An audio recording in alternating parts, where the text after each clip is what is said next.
মতি আমি জানি তুমি আমার লাগে ওই যমুনার তীরে করিয়াছ ক্রন্দন। অবশ্যই মতি রাখো জানি ক্রন্দন করো না। আমি যাইব ওই যমুনার তীরে বাঁশরে বাজো না, বাঁশরে বাজো না, বাজে সুর ঝঙ্কার, বাজে নব ঘনসা, বাজে সুর ঝঙ্কার, বাজে নব ঘনসা, মৃদঙ্গ সুরে বাঁশরে বাজো না, বাঁশরে বাজো না, বাঁশরে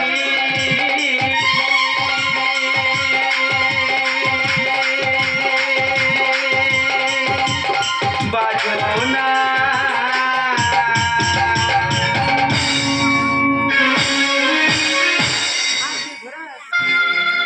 ভক্তের মনোবাঞ্ছা পুরাইতে তুমি কি দেখা দেবে না?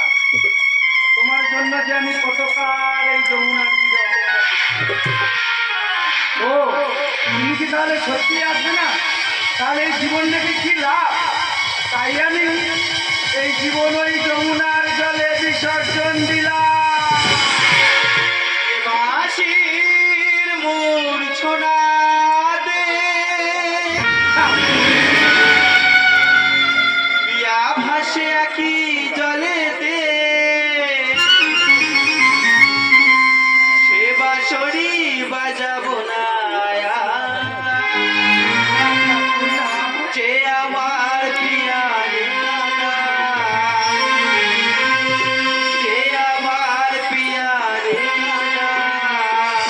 ঠাকুর যে বাঁশির মূর্ছনাতে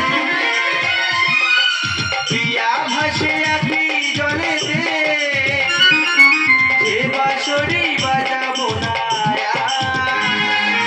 যে আমার পিয়া রে দাদা, যে আমার পিয়া রে দাদা, যে বাঁশির মূর্ছনাতে। ঠাকুর তোমাকে যে ওই বাঁশির সুর আমাকে শোনাতে হবে ঠাকুর। তোমার ওই বাঁশির সুর আমি না শুনলে আমি যে দিশেহারা হয়ে যাই। তাই তোমার ওই বাঁশির সুর যে আমাকে একটিবার শোনাতেই হবে।